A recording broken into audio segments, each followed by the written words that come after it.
Kadang itu kalau santri pinter ya mas, ngajinya kan pakai bangku, disempitnya tuh pas di apa namanya itu cagakan bangku. Iya. Tapi nanti kan main kode di belakang.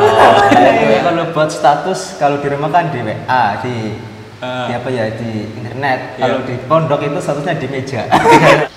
Percuma mas mondok jauh-jauh, tetap diabaikan. Bismillahirrahmanirrahim.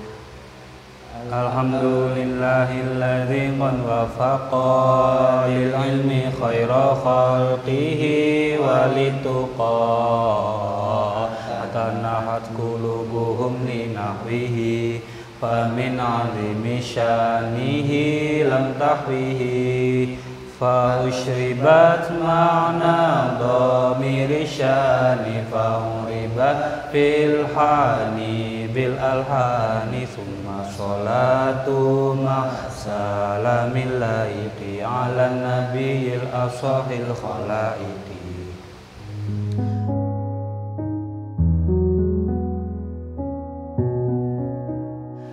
Idil fatahas ba'di qadihi rufi' wa kullu man lam ya'taqid lam yantafi fa nas'alul mannan ayyujirana minaliya mudha'ifan ujurana wa ayyakuna nafi'an bi'ilmihi man ya'tana bihiddihi wa fahmihi wa kunana fi ambi ilmihi man i'tana bi hifdzihi wa fahmihi. Assalamualaikum. Hai teman-teman, kembali lagi kita di FM Channel. Jadi saya dengan dua teman baru saya di Pondok Pesantren Fatimah Az-Zahra Pagewangan Kebumen. Kita akan ngobrol-ngobrol serba-serbi tentang kehidupan pesantren.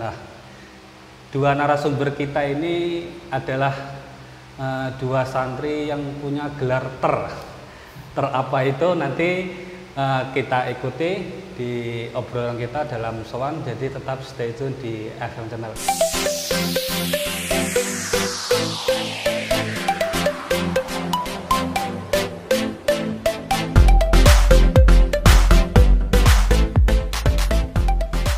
Oke. Seperti yang saya sampaikan tadi, kali ini saya akan ngobrol-ngobrol dengan dua santri dari Pondok Fatimah Az-Zahra ini.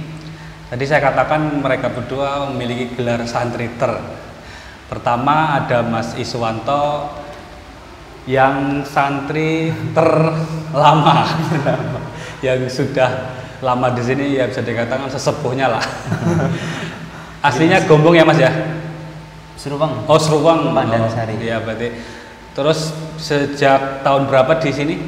Sejak tahun 2013. 2013 sekarang ya sudah cukup lama lah. Tamat SD langsung mondok sini. Oh iya betul langsung mondok ya. Terus ini juga ada Mas Sofyan. Ini santri yang terjauh. Dia berasal dari Sumatera, sama dengan tanah kelahiran saya dari Jambi. Ternyata di sini ketemu saudara satu kampung lah ibaratnya. Tapi bedanya ini anak kota, saya anak pedalaman.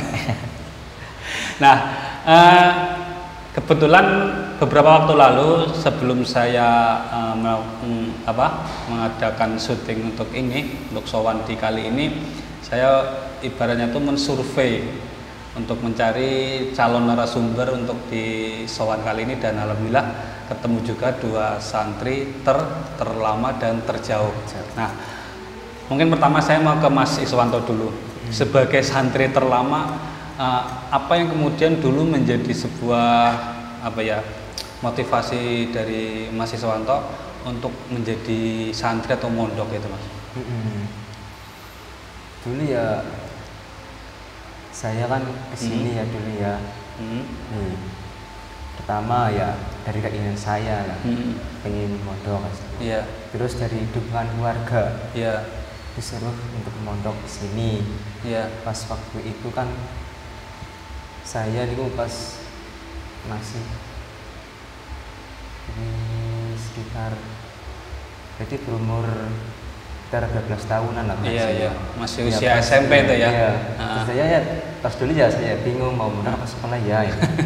Terus dari dukungan keluarga dan kakak saya, ya kebetulan dulu kakak saya alumni sini, Alumni sini pondok juga. sini ya. Terus saya oleh kakak saya disuruh ke pondok aja ke sini. Dan saya di pondok sini sama kakaknya didampingi sama kakaknya. Oh, didampingi ya. Ah. Sampai 2 tahun. Terus setelah 2 tahun kakak saya keluar. Oh iya. Dan kakak saya sekarang sudah menikah. Oh Gitu. iya. Pas dulu pas lagi saya mau pondok ya, pas lagi pertama saya mau mondok ya, ya bimbang mondok apa sekolah ya. Malah setelah itu pas saya mau berangkat, saya sempat menangis. Iya. Masih Menangisnya kecil. karena apa itu? Menangisnya ya ibaratnya apa ya? Jauh sama keluarga ya. terutama. Padahal Seruang loh, Seruang deket sini loh. Iya. Yang namanya masih anak-anak kan. Dulu kan masih kecil sih, tamat SD lah, langsung ke pondok ke sini. Iya. Begitu tamat selang berapa bulan lah, nggak lama, paling sekitar 1 bulan lah. Oh iya. Terus dipondokan ke sini.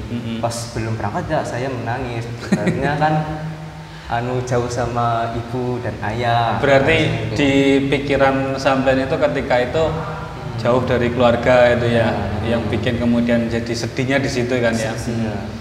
Nah, terus kemudian bisa kemudian betah sampai sekarang menjadi santri terlama itu apa itu? Itu ya satu ya mungkin ya dari berkat doanya Iya. seorang guru. Heeh. Yang kedua ya berkat doanya ayah dan ibu lah, terutama keluarga lah yang bertahan di sini. Dan saya dari saya pribadi ya pengen mendalami lah sebuah ilmu agama ya. Iya. Seperti itu. Gitu. Jadi ya tidak lepas dari doa dan dukungan dari orang tua juga guru akhirnya bisa bertahan sampai Ya, sekarang itu ya. yang terutama malah mau mondok ya penting itu minta doanya ya, doa iya. itu dari kedua orang tua dan guru itu. Nah, kita sekarang ke Mas Sofyan. Jauh-jauh dari Sumatera bisa istilahnya itu temangsang ke sini itu gimana? Bisa nyasar ke sini. Yang pertama satu keinginan diri sendiri untuk mendalami sebuah ilmu agama. Sebelumnya kan pergaulan saat ini juga lumayan tambah ngeri lah ke depannya. Ngeri. Makanya saya Terlalu bebas lah ya. Iya. saya Terlalu bebas mikir-mikir ya. kalau di rumah terus mikirin gengsi nggak akan ada habisnya. Terus akhirnya mikir-mikir, saya beranikan diri bilang ke orang tua, gimana pertimbangannya kalau saya ini pergi ke Jawa untuk menimba ilmu. Oh iya. Tapi bisa tahu pondok ini dari mana itu? Ada pondok di sini itu dari siapa? Dulunya paman saya itu kan mondok di Jampes. Oh iya. Nah, pengasuh saya ini kan kakak kelasnya paman saya. Oh ya, dari Pak Kiai Saifuddin Zuhri itu Iya. berarti teman dari pamannya Mas Sofyan ya? Iya benar. Oh begitu. Akhirnya Jadi terus saya dikenalin, oh di Kebumen aja, itu kan masih kerabat lah ibaratnya. Oh, iya, Terus iya. saya mau ke sini. berarti Mas Sofyan aslinya kelahiran Jambi? Jambi asli, Heeh. Rimbo Bujang. Ya. Oh, Rimba Bujang, yaitu di kotanya. Kalau saya pedalaman lagi. Nah, kemudian yang kemudian sama seperti tadi Mas Iswanto saya tanyakan, hal yang kemudian menjadikan sampean bisa betah di sini sampai sekarang, makanya tentu kan kalau tadi ya masih dekat lah Seruang ini, Iya. tapi ini sudah melintas pulau lah ya. Kita tahu sendiri perjalanan ke Sumatera nggak cukup sehari 2 hari kan, dan nggak cukup dengan biaya yang sedikit lah. Iya, benar. Kemudian tekad apa yang kemudian menjadikan sampean bisa mantap hingga sekarang masih ya alhamdulillah masih aktif di sini itu loh. Ya yang pertama itu berkat ibaratnya tekad dari seorang diri sendiri, Iya. bahwa saya itu punya keinginan dan cita-cita mendalami ilmu agama, dan alhamdulillah saya di sini sudah bisa merasakan nikmatnya pembelajaran ilmu agama itu seperti apa. Ya itu yang membuat saya tambah betah dan nyaman di sini. Ya sama lah, saya juga dulu ketika jauh dari Jambi, kemudian akhirnya kalau saya dulu malah di Jawa Timur. Nah itu ya ada rasa sedih juga sih. Mungkin perasaan kita sama lah, kita masih satu, ibaratnya masih satu kampung lah ya. Jauh-jauh dari sana itu juga rasa sedih itu ada mesti kan ya, makanya jauh dari keluarga, terlebih ini malah kalau mungkin masih Swanto kalau ibaratnya pengen pulang tinggal kita kalau pengen pulang itu mikir waktu, mikir biaya juga, dan juga di sana mau ngapain itu kan. Nah ya itulah namanya satu hal yang kemudian menjadi sebuah keunikan di pesantren seperti ya kita kan kalau bisa dikatakan pesantren itu justru menjadi sebuah gambaran Bhinneka Tunggal Ika itu sendiri ya. Jadi ibaratnya kita bisa bertemu dengan teman-teman dari banyak daerah dengan berbagai macam latar belakang gitu ya. Nah di awal-awal mondok ada nggak rasa sedih Mas Iswanto dulu di awal-awal? Ada. Mungkin bulan-bulan nangis terus di pojokan itu pernah nggak gitu? Iya pernah. Momennya sekecil sih kan ya, terutama ya itulah masih kepikiran kedua orang tua lah. Ibaratnya kayak pas lagi dulu kan pas masih di rumah kan bersama terus, makan bersama, kegiatan sehari bersama. Lah terus ke pondok itu jauh dari orang tua. Makannya beda. Iya. Tidurnya nggak pakai kasur. Di lesehan. Iya. Kan apa ya, kalau di pondok kan senangnya ya jadi bisa mandiri lah gitu. Jadi mandiri untuk menjadi orang yang dewasa. Iya. Intinya situ. Melatih kemandirian dan kedewasaan itu ya. Nah kalau Mas Sofyan masih sedih juga. Ya, sedihnya gimana? Dulu sedihnya yang pertama saya kan nggak pernah pergi jauh, apalagi ini kan luar Sumatera. Ya, yang pertama sedih ya jauh dari orang tua. Dulu kan apa-apanya masih ibu bapak. Sekarang kan sifatnya sendiri. Nyuci sendiri, makan sendiri, terus pokoknya apa-apa serba sendiri. Sakit ya tanggung sendiri. Kalau yang dekat kan sakit bisa ditengok ya. Kalau yang Sumatera ini kalau cuma pusing-pusing masa mau ditengokin sih ya. Ya, jadi yang lebih jauh itu punya cerita tersendiri lah ya. Makanya kemudian ya sayang juga kalau kemudian dari jauh-jauh ke sana, akhirnya dari sana ke sini, akhirnya sini nggak ngapa-ngapain, nggak dapat apa ya. Sayang juga ya, karena kan perjuangannya aja nggak mudah itu. Nah, setelah kemudian melalui proses awal ibaratnya kan peralihan dari masa yang bebas penuh dengan kesenangan, akhirnya ketika sampai ke sini kan ya ibaratnya itu kebebasan itu dibatasi gitu kan lah. Akhirnya kan melalui sebuah proses itu kan ada yang kemudian ibaratnya rasa pengen berontak, rasa sedih itu kan. Tapi ada nggak sebuah apa istilahnya ya, perbedaan yang didapatkan sebelum dan setelah berada di sini, Mas Sofyan gimana? Ya kalau itu perbedaan jelas menjadi tekanan, tekanan sendiri.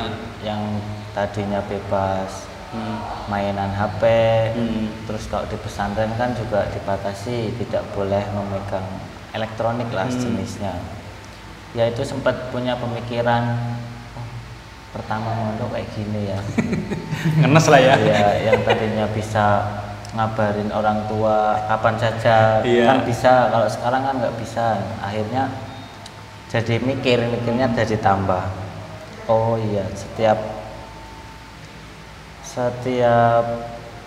daerah atau setiap rumah itu kan mesti punya peraturan. Nah, saya di sini kan jauh, terus di sini kan saya juga menimba ilmu, ibaratnya saya numpang di rumah orang. Jadi ya saya mau nggak mau harus nurut sama peraturan yang di pondok.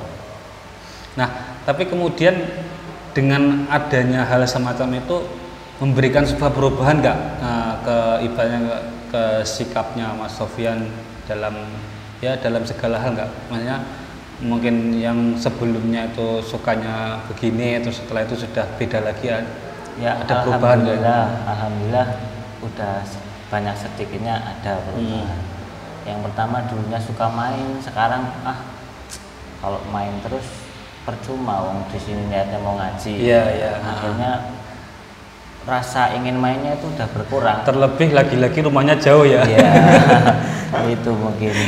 Itu menjadi sebuah tekanan tersendiri ya. Iya. Di sana kan mungkin bayangannya anak-anakku lagi belajar, di sini kok cuma main-main itu kok itu kan suatu hal yang mengecewakan itu ya. Iya. Nah, kalau Mas Iswanto sendiri mungkin sama lah, hanya sebelum dan sudah mondok ada nggak yang dirasakan menjadi sebuah perubahan lah itu dari diri sampean sendiri itu? Ada banyak. Kalau di rumah kan ibaratnya mau minta apa diturutin lah ya. Iya. Ya ibaratnya terlalu manja lah kalau di rumah. Ibaratnya minta ini dikasih, minta ini dikasih. Kalau di pondok kan enggak. Iya. Lah kalau mau buat apa-apa itu kan ya sendiri sih ya, gitu. Terus kalau di pondok ya bisa menjadi mandiri, bisa menjadi dewasa lah, kita bicara gampangnya. Mandirinya bagaimana? Kalau di rumah kan kadang mencuci baju, mencuci piring itu kan dicuciin ya. Iya. Kalau di pondok kan jadi sendiri ya. Gitu. Iya. Jadi kan jadi tahu begini rasanya ya menjadi orang tua. Jadi bisa kalau di pondok, kalau kita mondok lah ya, ke pondok itu bisa tumbuh rasa menghargai, itu bisa menghargai kepada jerih payahnya kedua orang tua itu. Terus bisa menghargai, bisa tumbuh rasa kedisiplinan, cara memanage keuangan, memanage waktu, itu adanya di pondok. Saya dirasakan saya. Kalau dulu tes di rumah saya belum bisa merasakan itu. Saya mungkin ya setuju sih dengan itu, makanya sebagai contoh kecil mencuci baju, mencuci piring, meskipun juga sekalipun di pondok kan kadang ya nggak tahu di sini gimana. Kalau saya dulu itu biasanya tuh dikumpulin jadi satu sarung, dipojokin, kadang bahkan sampai seminggu itu kapan ngubah, bahkan bisa jadi bantal untuk tidur, tapi kan pada akhirnya tetap dicuci sendiri. Mau kemana lagi sih? Kan meskipun kemudian harus berlama-lama, tapi kan tetap akhirnya kita pegang sendiri ya. Karena lama-lama pakaiannya habis sih. Ya itulah intinya. Mungkin kalau di bayangan kebanyakan orang yang awam dikiranya mondok itu nggak asik ya. Mondok itu terlalu membosankan, terus sama-sama dibatasi. Tapi kalau dari sampean ini merasakan nggak kok pondok itu asik nggak sih? Mungkin dari Mas Sofyan dulu. Kalau saya merasakan justru semuanya itu di pondok ada lebih asik bahkan dibanding sebelumnya pas masih di rumah. Kalau di pondok itu kalau saya bilang tuh hiburan. Sifatnya anak-anak itu kan beda-beda. Kadang ada yang lelucon, ada yang pokoknya unik lah. Kayak yang mungkin dari luar daerah bahasanya agak beda-beda. Udah jadi tawa-tawaan. Itu unik di pondok apa-apa ada. Jadi mungkin yang belum mondok atau mau mondok kok masih ragu mondok itu asik atau enggak ya, ini testimoni dari mereka. Nah, sebelum kita ke obrol yang lainnya lebih serius, saya ada sedikit game ini ya untuk biar nggak tegang aja ini. Saya ada 2 game ini bukan amplop bayaran loh ya. Jadi kirain. Ini ada yang pertama jawab cepat, ada terus yang kedua jawab jujur lah. Kita ke yang jawab cepat dulu. Nah, jadi nanti saya silahkan, ini ada 6 kertas ya. Ada 6, isinya ada 6 pertanyaan berbeda. Silakan masing-masing ngambil 3 secara acak ya. Nanti dibuka langsung jawab, dibuka dibaca langsung jawab ya. Saya acak dulu lah. Nah, silakan masing-masing ngambil 3, acak aja, acak. Dibukanya nanti. Berarti semuanya. Nah, sekarang dari yang paling tua dulu lah, yang paling lama di sini. Nah, dibuka pertama apa? Real Madrid atau Barcelona? Nah, langsung pilih. Barcelona. Oh, Barcelona kayaknya. Barcelona. Oke, terus Mas Sofyan. Cantik tapi nggak solehah atau biasa aja tapi solehah? Biasa aja tapi solehah. Yang Kalau bener. cantik itu kan masih bisa didandani cara bahasanya. Ya. Ini bahasanya terlalu itu sebenarnya. Lanjut, Mas Iswanto. Ronaldo atau Messi? Messi. Jelas. Masa Barcelona jagonya Ronaldo. Itu lucu. Lanjut aja langsung, Mas Iswanto. Iya. Jadi santri alim atau jadi santri keren? Nah, Jadi santri alim. wah. Yang bener. Iya. Berusaha ini. Lanjut. Fikih atau nahwu? Fikih. Oke, kenapa kok fikih? Kalau saya fikih itu apa ya? Mudah dipahami. Terus bahasanya juga enak dimengerti. Ya.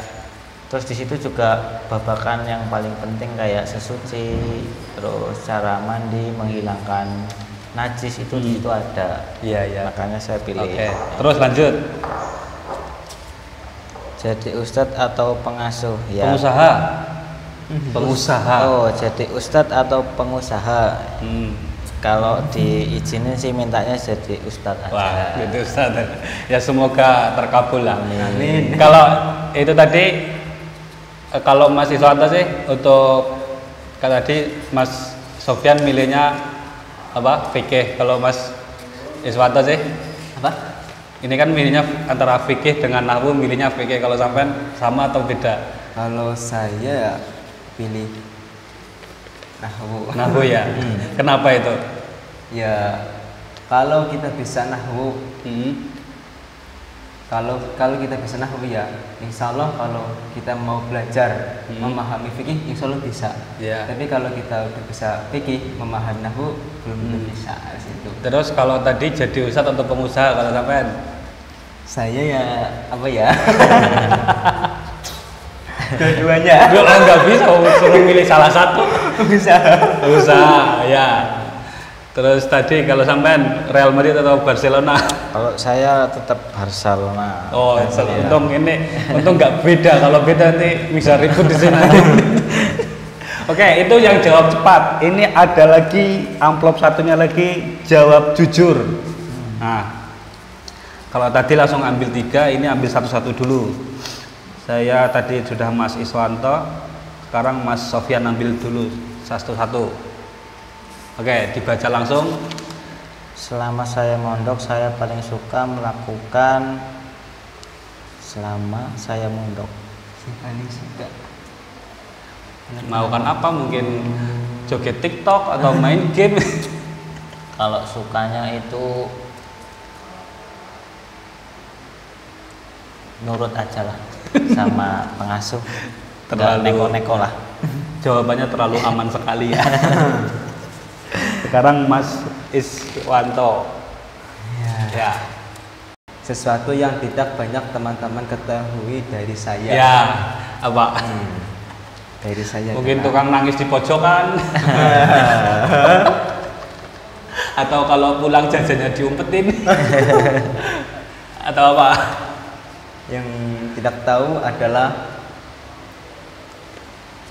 ketika saya menyimpan uang. Tidak tahu itu. Benar kan? Kalau tahu nanti diutangin ya. Lanjut lagi Mas Sofyan sekarang. Pilih salah satu, bebas. Satu aja. Ya. Hal yang paling menyedihkan selama mondok adalah jauh dari orang tua. Tidak bisa manja-manjaan lagi sama orang tua. Ya, intinya paling sedih kalau nunggu kiriman nggak datang. Ya, kena. Sama itu cerita anak rantau lah itu. Gak cuma anak yang mondok jauh, semua anak rantau yang nggak mondok pun mungkin ya kiriman itu menjadi hal yang paling krusial lah itu. Di akhir bulan kok belum ada kabar-kabar gitu. lihat di apa kantor keuangan kok daftar namanya belum muncul. Akhirnya ya pilihan terakhir ya ngutang. Iya. Oke, lanjut.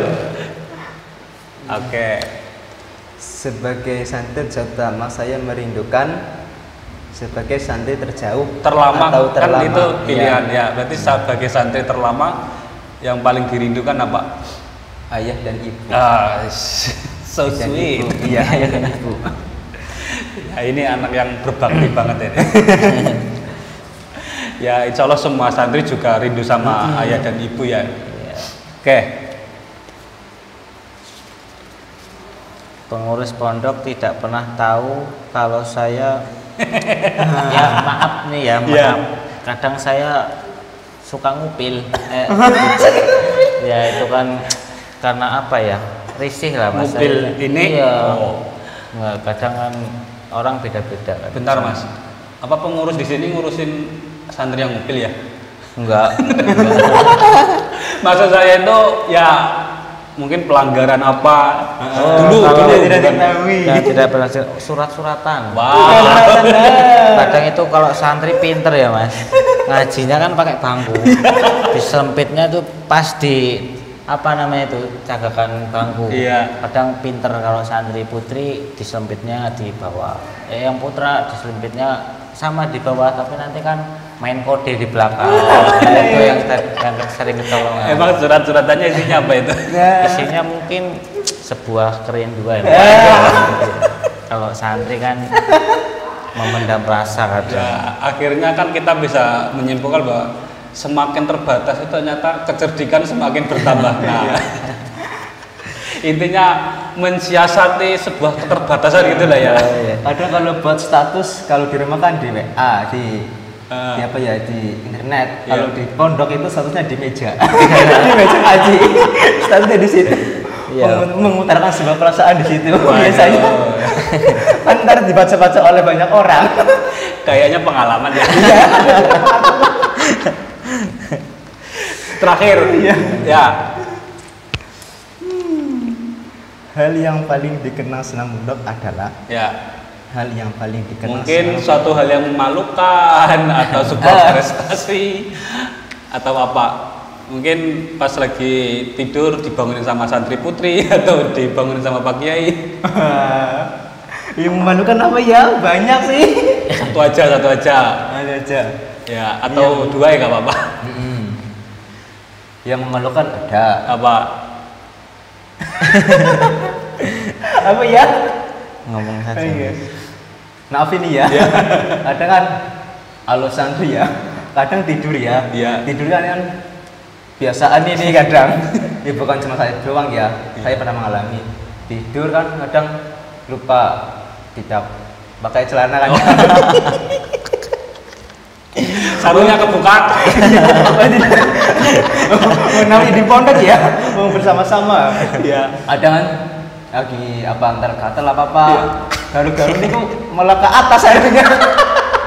Aib itu Mas, aib. Tidak, itu ada kejadian yang memalukan. Kalau dulu saya malah justru itu ada temen itu ya mohon maaf lagi sama juga dia tidur itu barangnya itu ditaliin terus di satunya lagi ditaliin di jempol.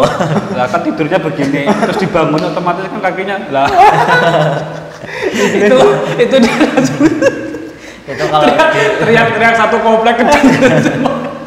kan jadi hiburan itu namanya. Kalau di rumah itu nggak ada, adanya di pondok. saya nggak menemuin itu juga di rumah, malah kalau kayak gitu bisa nanti dilaporin ke polisi. Iya. Kalau di pondok kan jadi hiburan. bisa jadi perbuatan tidak menyenangkan itu kan. Itu yang memalukan. Yang lainnya ada lagi nggak? Mungkin yang mau bikin sampean merasa bangga atau gembira, senang itu apa? Iya. Yang paling dikenang lah. Yang dikenang ya di pondok biasanya pada lomba-lomba lah. Iya. Yang lomba-lomba masak apa lomba apa, pernah jadi juara, itu yang menyenangkan. Iya. Oke, jadi alhamdulillah untuk dengan game ini kan kita bisa tahu satu hal yang beberapa hal amalan yang tidak banyak orang ketahui bahwa di pesantren itu ternyata seperti ini loh. Ada yang jahil-jahilan, ada yang kucing-kucingan suratannya. Sebenarnya masih banyak Mas. Iya, masih banyak cerita. Kalau penasaran ya mondok aja ya. Iya, kalau pengen Biar tahu ngalamin rasanya. sendiri. Ya, kurang lebih ya intinya ya apa yang dialamin sama Mas Iswanto dan Mas Sofyan juga pernah saya alami juga itu kan. Intinya ya kurang lebih seperti itulah, mondok dimanapun ya hal-hal unik itu selalu kita alami lah itu. Iya. Nah, sebelum closing, saya pengen menanyakan tentang bagaimana sampean semua tentang sebagai seorang santri di sini kan sudah dididik dengan ilmu agama. Tapi kita tahu kan perubahan terus terjadi, kemajuan teknologi dan sebagainya. Nah, siap nggak kira-kira besok ketika satu saat salah satu atau kalian semua sudah selesai mondok kemudian kembali ke ke rumah masing-masing dengan perubahan yang begitu pesat lah, sudah sekiranya sudah siap belum kira-kira? Teknologi kan terus berkembang. Ya kalau saya sih dibilang siap, nanti dikiranya pinter kan. Kalau dibilang nggak siap, ini udah menjadi tuntutan seorang santri. Iya. Nah kalau kayak gitu mungkin yang pertama menjadi tekanan. Yang pertama karena di rumah kan orang di rumah banyak orang-orang awam yang nggak tahu gimana proses belajar ilmu agama, apalagi jauh dari penduduk sana desa. Yang saya khawatirkan, dulu saya pernah pulang pas di Jawa itu mondok di sini 3 tahun baru pulang sekali. Akhirnya ketemu itu di rumah sama orang yang bahasa sini nyelelek kan. Iya. Percuma Mas mondok jauh-jauh pinter kalau di sini nggak bisa ngayomi, utawanya nggak bisa ngimbangi masyarakat sini, tetap diabaikan. Oh iya. Ya kalau dulu kan saya pulang cuma sebentar, cuma 1,5 bulan. Akhirnya saya pulang ke sini, saya jadi mikir, oh iya berarti saya masih kurang banyak. Oh iya. Karena memang saya juga ngalami sendiri itu, makanya setelah saya tidak lagi di pondok itu, ternyata apa yang kita pelajari di pondok itu tidak bisa serta-merta kita terapkan di rumah. Iya, contohnya bisa. kita ketika di pondok mempelajari tentang hukum ini, langsung kita sampaikan ya bisa saja kita ditolak atau mungkin bahkan minim-minim nggak didengerin lah. Nah, mungkin yang menjadi sebuah PR untuk kita ya ini sekedar saya sampaikan aja, sharing aja ya. Selain mempelajari disiplin keilmuan ya kita juga harus bagaimana bersosialisasi, itu yang mungkin tidak banyak santri menguasai. Iya. Karena bersosialisasi itu ya bagaimana kita bisa memahami karakter masyarakat masing-masing. Mungkin masyarakat oke lah, mungkin nanti kita akan diuntungkan kalau misalnya berada di masyarakat yang sudah terbiasa dengan kegiatan agamis. Tapi akan lain ceritanya kalau masyarakat kita mungkin masyarakat awam atau justru yang lebih parah lagi lah. Itu santri itu dituntut bagaimana untuk bisa menyampaikan ilmunya tapi bisa diterima dengan berbagai macam jenis atau istilahnya berbagai macam tipe watak masyarakat di sekitar. Nah itu yang mungkin perlu dipelajari juga, tidak hanya mutlak mempelajari keilmuannya saja tentang fikih nahwu, tapi juga bagaimana untuk bisa menyampaikannya. Karena kalau kita menyampaikan sesuatu yang baik kok dengan cara yang kurang baik juga jatuhnya nanti nggak baik juga. Nah, itu ya saya setuju kalau kemudian akhirnya itu menjadi sebuah renungan dari Mas Sofyan ya. Dan ini ya Mas, kalau saya pribadi saya berangan-angan sendiri, mungkin cara menyikapi orang itu yang pertama dari sikap pribadi diri sendiri. Bagaimana cara kita disiplin jamaah, bagaimana kita disiplin ngaji di rumah dengan merangkul anak-anaknya kan nanti orang itu melihat sisi positifnya anak santri. Berarti lebih ke tindakan ya, bukan hanya sekedar ucapan saja. Kalau Mas Iswanto sih gimana? Maksudnya mestinya terpikir lah, besok saya pulang kondisi sudah perkembangan zaman seperti ini, seperti apa menghadapinya itu loh. Menghadapinya ya pertama ya kita mengatur diri sendiri dulu ya, dari segi sifat, dari segi kebiasaan kan situ. Dan kita ya harus Memposisikan diri. Oh iya gitu. Nah, mungkin ada pesan yang mau disampaikan mungkin kepada ya adik-adik kita, teman-teman kita yang mungkin sekarang sedang sedang galau lah, mondok apa enggak, mungkin bisa istilahnya ya ajakan lah ya. Silakan Ya, sekedar mungkin pesan aja buat semua viewernya Mas ini, ya nih. yaitu bagi yang mempunyai keinginan mondok, gimana sih rasanya.